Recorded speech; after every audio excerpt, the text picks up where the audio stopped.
Shalom Bapak Ibu dan Saudara yang terkasih di dalam Tuhan kita Yesus Kristus. Untuk kali ini saya mau mengajak kita belajar tentang tiang awan dan tiang api dalam kisah sejarah perjalanan bangsa Israel keluar dari perbudakan di Mesir menuju tanah Kanaan.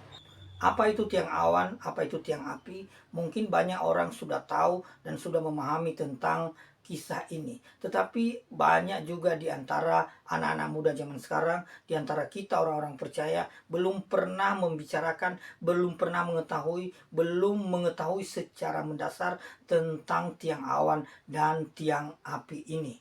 Nah, secara mendasar saya mau sampaikan kepada kita bahwa tiang awan dan tiang api merupakan manifestasi kehadiran Allah, bimbingan tuntunan Allah kepada umatnya ketika ia memimpin umat Israel keluar dari Mesir menuju tanah Kanaan. Jadi kisahnya pasal yang ke-13, saya akan bacakan mulai dari ayat 17 sampai dengan ayat yang ke-22.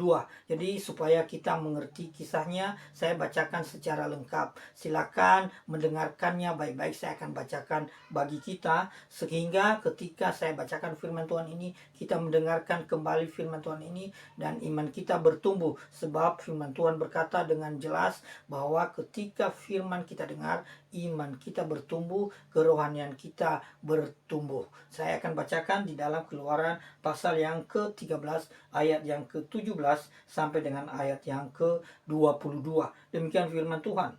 Setelah Firaun membiarkan bangsa itu pergi, Allah tidak menuntun mereka melalui jalan ke negeri orang Filistin, walaupun jalan itu yang paling dekat, sebab firman Allah, jangan-jangan bangsa itu menyesal apabila mereka menghadapi peperangan, sehingga mereka kembali ke Mesir. Tetapi Allah menuntun bangsa itu berputar melalui jalan di padang gurun menuju laut Teberau. Dengan siap sedia berperang, berjalanlah orang Israel dari tanah Mesir. Musa membawa tulang-tulang Yusuf, sebab tadinya Yusuf telah menyuruh anak-anak Israel bersumpah dengan sungguh-sungguh, Allah tentu akan mengindahkan kamu, maka kamu harus membawa tulang-tulangku dari sini. Demikianlah mereka berangkat dari Sukot dan berkemah di Etam di tepi padang gurun. Tuhan berjalan di depan mereka pada siang hari dalam tiang awan untuk menuntun mereka di jalan, dan pada waktu malam dalam tiang api untuk menerangi mereka sehingga mereka dapat berjalan siang dan malam. Dengan tidak beralih, tiang awan itu tetap ada pada siang hari dan tiang api pada waktu malam di depan bangsa itu.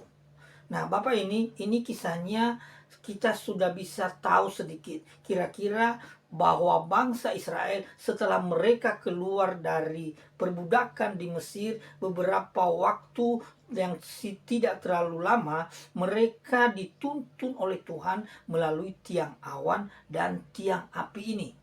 Apa itu tiang awan? Apa itu tiang api? Tiang awan ini sungguh-sungguh manifestasi kehadiran Allah. Demikian juga tiang api pada malam hari. Tiang awan untuk siang hari dan tiang api untuk malam hari. Ketika tiang awan beranjak, maka orang Israel melihat itu dan mereka pun harus berangkat. Demikian kalau tiang awan itu berhenti, mereka harus berhenti. Dan pada malam hari pun ketika awan itu terangkat dan bergerak pergi, mereka harus tunduk, mereka harus taat, mereka pun sekalipun pada malam hari mereka harus berangkat. Jadi ini cara Tuhan yang sungguh-sungguh luar biasa dan sungguh-sungguh terjadi. Bagaimana sih sebenarnya tiang awan dan tiang api itu?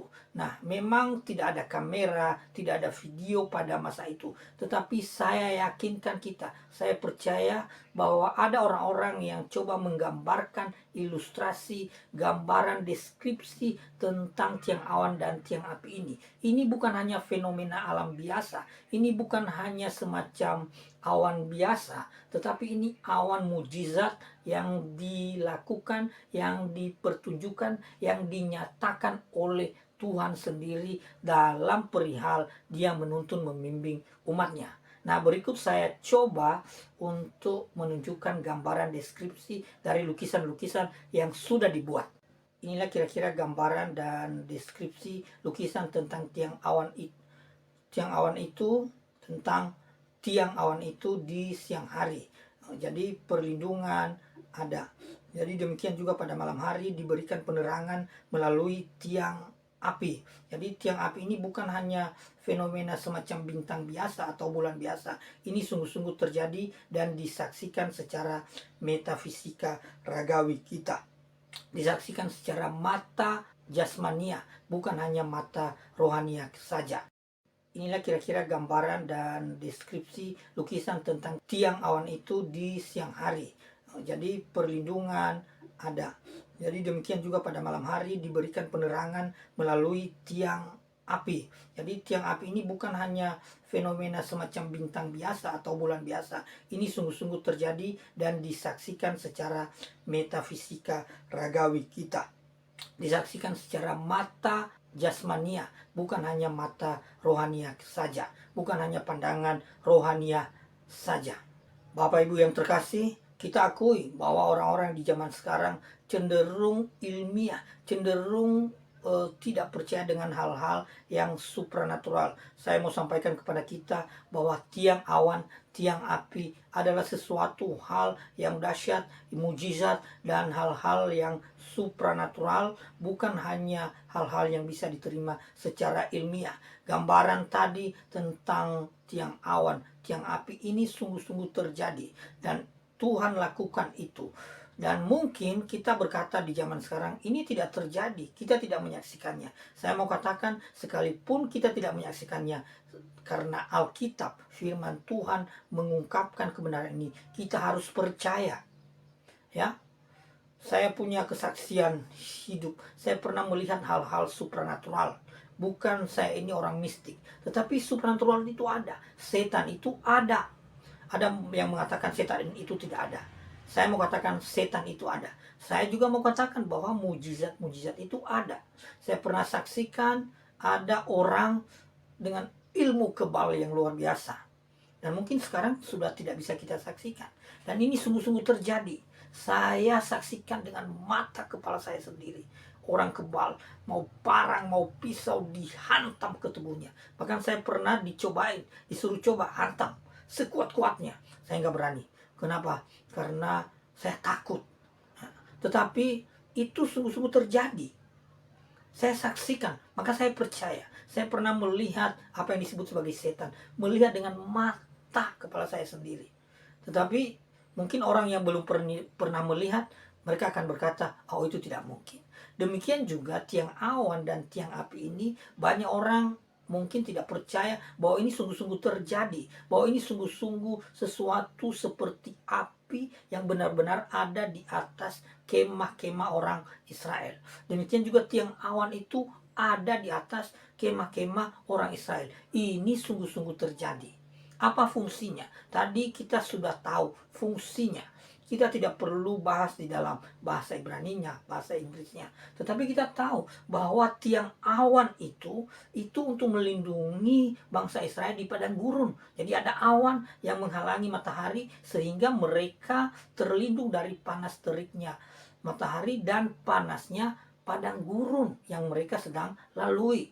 Itu penyertaan pertolongan Allah, perlindungan Allah yang luar biasa. Jadi tiang awan dan tiang api itu menyatakan diri Allah, memberikan bimbingan tuntunan, dan memberikan perlindungan. Lalu kemudian tiang api juga memberikan penerangan.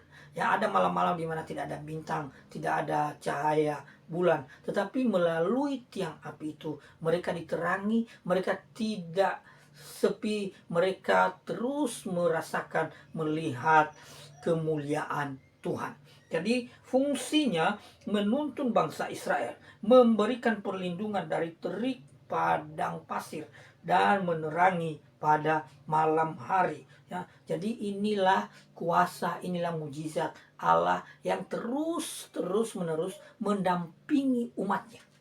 Walaupun kita tahu umat ini sering-sering berkhianat, sering-sering melawan Tuhan, sering-sering tidak percaya kepada Tuhan. Sama dengan kehidupan kita di zaman sekarang ini.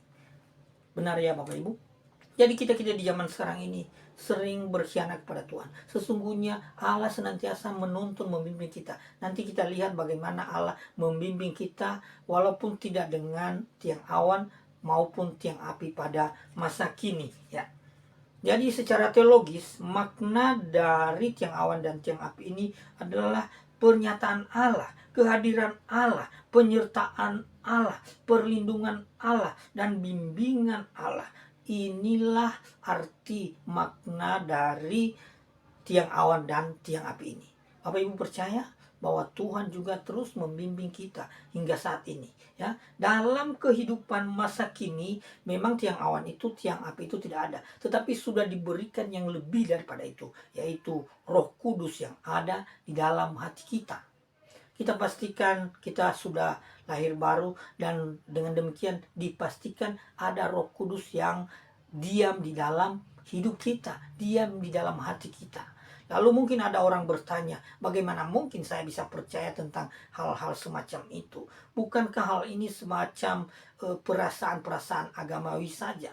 Ini perasaan-perasaan mistik dan keyakinan yang kuat di dalam hati dan pikiran kita. Itu kata orang-orang yang lebih percaya tentang hal-hal yang ilmiah, yang mengandalkan pikiran dan kekuatannya sendiri. Memang dengan cara begitu tidak mungkin orang itu, tidak mungkin kita dengan cara begitu melihat, merasakan penyertaan dan bimbingan Roh Kudus itu. Bapak Ibu yang terkasih, namun demikian saya mau katakan lebih lagi bahwa secara rohania apabila kita terus menyerahkan hidup kita kepada Tuhan, kita akan melihat penyertaan Tuhan yang lebih lagi daripada tiang awan dan tiang api itu. Tetapi ada satu hal, Tuhan membutuhkan kerjasama ilahi. Tuhan membutuhkan komitmen kehidupan kita yang lebih kudus, penyerahan total, ibadah dan penyembahan kepada Tuhan yang secara luar biasa kita lakukan. Baru nanti kita bisa melihat secara mata rohani kita, kemudian mata jasmania kita pun akan merasakan bagaimana penyertaan, pertolongan, dan bimbingan Tuhan lebih daripada tiang awan dan tiang api itu. Bapak Ibu percaya atau tidak, ini kebenaran Tuhan. Ini firman yang sungguh-sungguh luar biasa, harus kita percayai. Amin Bapak Ibu. Nah, dengan demikian kita memiliki kepastian dalam hidup ini. Kita memiliki bimbingan, kita memiliki hikmat yang meyakinkan kita untuk melakukan sesuatu berdasarkan kehendak dan kedaulatan Tuhan, berdasarkan yang terbaik menurut bimbingan Roh Kudus yang ada di dalam hati kita. Dan kita mengetahuinya, sekali lagi saya katakan, hanya oleh orang-orang yang tunduk pada firman Tuhan, yang tunduk pada kehendak Tuhan, yang menyerahkan hidupnya tiap-tiap saat kepada Tuhan. Maka secara praktis saya mau ajak kita bahwa tiap kita bangun pagi, tiap pagi marilah kita membangun kehidupan persekutuan ibadah dengan Tuhan. Akan sangat baik di dalam satu keluarga kita membangun mezbah keluarga, ibadah bersama, bersekutu bersama di dalam keluarga kita memuji, kita memuliakan Tuhan. Dan yakinlah, percayalah bahwa dalam kehidupan hari itu, bahkan kehidupan kita seterusnya, dengan terus memohon pimpinan Roh Kudus, kita akan melihat mujizat-mujizat Tuhan. Kita akan merasakan bimbingan dan pertolongan Tuhan lebih dari tiang awan dan tiang api itu. Ini yang bisa saya bagikan bagi kita Bapak Ibu. Dengan demikian kita memiliki pengharapan yang pasti. Kita memiliki kekuatan daripada Roh Kudus. Dan kita bisa melakukan dengan keyakinan pasti. Membuat keputusan dalam hidup kita berdasarkan pimpinan dan tuntunan Roh Kudus dalam kehidupan kita. Inilah yang bisa saya bagikan. Mari terus menyerahkan hidup kita kepada Tuhan. Mari terus mempercayai Tuhan dan mensyukuri segala kebaikan-kebaikannya. Dan marilah kita terus beribadah kepada Tuhan dan melakukan seluruh kehendak-Nya dalam hidup kita. Amin.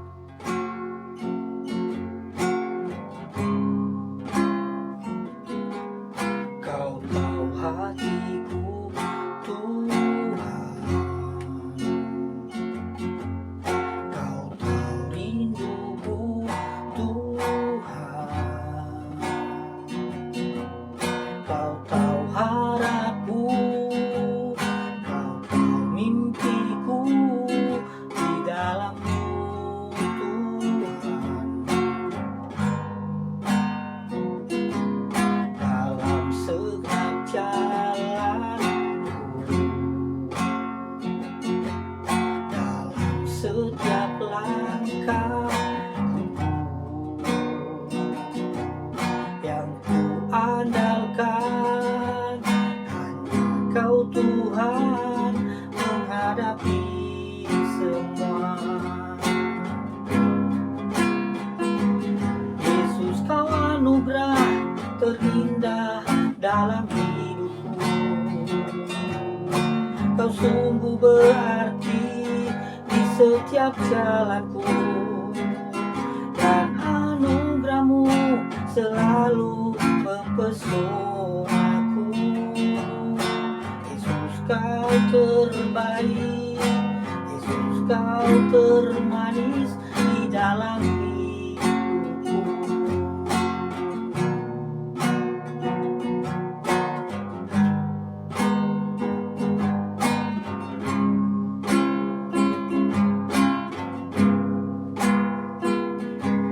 Kau tahu hatiku, Tuhan. Kau tahu rinduku, Tuhan. Kau tahu harapku, Kau tahu mimpiku di dalam-Mu, Tuhan. Dalam segala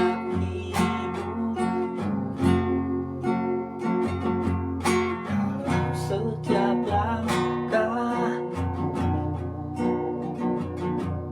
yang kuandalkan hanya Kau Tuhan menghadapi semua. Yesus, Kau anugerah terindah dalam hidupku. Kau sungguh berarti di setiap jalanku, dan anugerah-Mu selalu mempesonaku. Yesus, Kau terbaik, Yesus, Kau termanis di dalam hidupku. Yesus, Kau anugerah terindah dalam hidupku. Kau sungguh berarti di setiap jalanku, dan anugerah-Mu selalu mempesonaku. Yesus, Kau terbaik, Yesus, Kau termanis di dalam hidupku.